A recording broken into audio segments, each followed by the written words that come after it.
10 years, a whole decade of Google smartphones.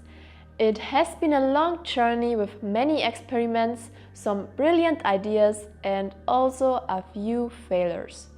But when you hold this in your hand, the Pixel 10 Pro XL, it feels like Google has not only found its identity, but perfected it. This is not just another hardware update, it's a statement.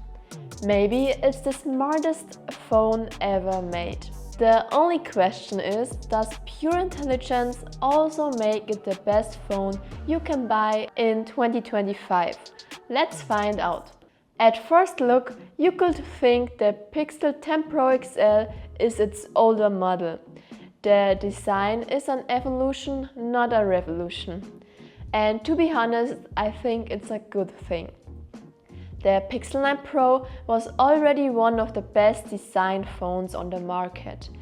The polished aluminum frame feels very premium and the matte glass back is perfect against fingerprints and also gives a safe grip.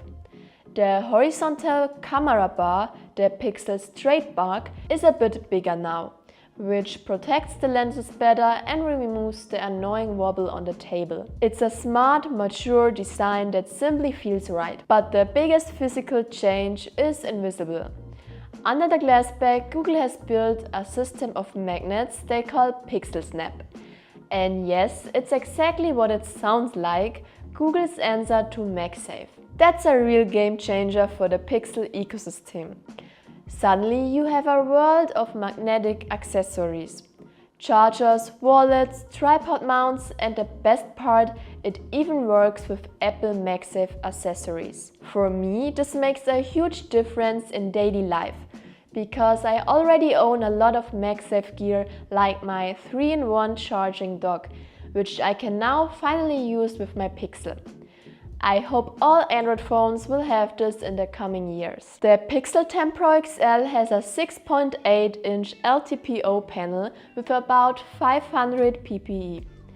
Everything is razor sharp. The adaptive refresh rate from 1 to 120 Hz makes every animation and every scroll smooth. But the real star is the brightness. With up to 3300 nits full screen brightness, it beats the competition. A Samsung S25 Ultra has 2600 and an iPhone 17 Pro has 3000 nits. In direct sunlight, this is the difference between okay readable and perfect clear. For unlocking, Google added an improved ultrasonic fingerprint reader that is really faster and more reliable than before. Okay, let's talk about the processor, because this was always the weak point of Pixel phones. The new Tensor G5 chip. This is a big moment for Google.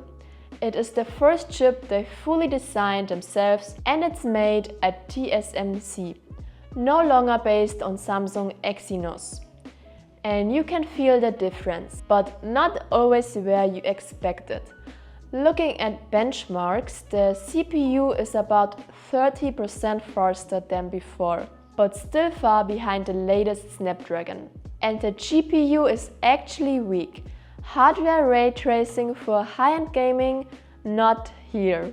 So if you choose your phone only by the highest Geekbench score, the Pixel 10 Pro XL is not for you. But the Tensor was never about raw power. The strength of the G5 is not force, but efficiency and especially AI power.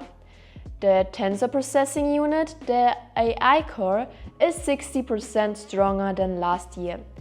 This makes a software experience no other phone can offer. In daily use, the phone feels very fast. Apps open instantly, the system is super smooth and stable, and it never gets too hot. So in real life, you don't notice performance issues, only in heavy games. The new Pixels run on Android 16 with Material 3 Expressive. This is the biggest visual update Google ever made. Right after first start, you see the interface finally feels alive. Bright colors, modern fonts, rounded menus and blur effects shape the look. It feels more personal and you can change colors and themes. What really stands out are the animations and the new spring physics when using the system. Every swipe and tap feels bouncy with precise haptic feedback. For example, when I swipe away a notification, I feel a small vibration that makes the experience more premium and real. And then there are the smart features. Circle to search is already known, but it goes deeper now. Gemini as assistant gets better and better. A new feature is live call translation, where the translated voice sounds very close to the real voice. In the US, there is also something new called Magic Q. So if someone asks you for the address of today's meeting, the Pixel can give the answers right away, because it can access this info from Gmail, Google Calendar or Google Drive. And of course the cameras. Since the first Pixel, the camera was the reason to buy a Google phone. Is that still true? The hardware is similar: a 50 megapixel main sensor, a 48 megapixel ultra-wide and a 48 megapixel telephoto with 5 times optical zoom. The photos have that clear pixel look. They are high in contrast and sharp. The ultra-wide is great in low light and a strong macro mode. The 5 times telephoto makes beautiful portraits and zoom shots. But, and this is important, the competition is not sleeping. At extreme zoom past 30 times, the generative AI starts inventing details. In tests, logos and text on signs were shown wrong. It looks cool at first, but it's not reality. And in video, Apple and Samsung are still ahead. The quality is good, but the switch between lenses is not so smooth. And missing features like 4K, 120 FPS are clear. Google is resting a bit on old sensors. Their camera is not the untouchable king anymore, but it's still one of the best. Battery life has improved. The 5200 mAh battery in the XL plus the more efficient Tensor G5 gives solid life. On busy days with camera, 5G and navigation, I made it through the day, with some charge left at night. Realistic is 4 to 6 hours of screen time, depending on use. Charging is also faster, about 70% in 30 minutes, which really helps. This is on the same level as Samsung best models, but Chinese brands are still faster.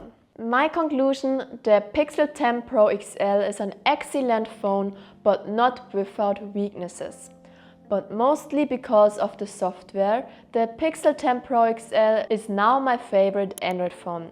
What do you think about the Google Pixel 10 Pro XL? Tell me in the comments and I will see you in the next video. Bye!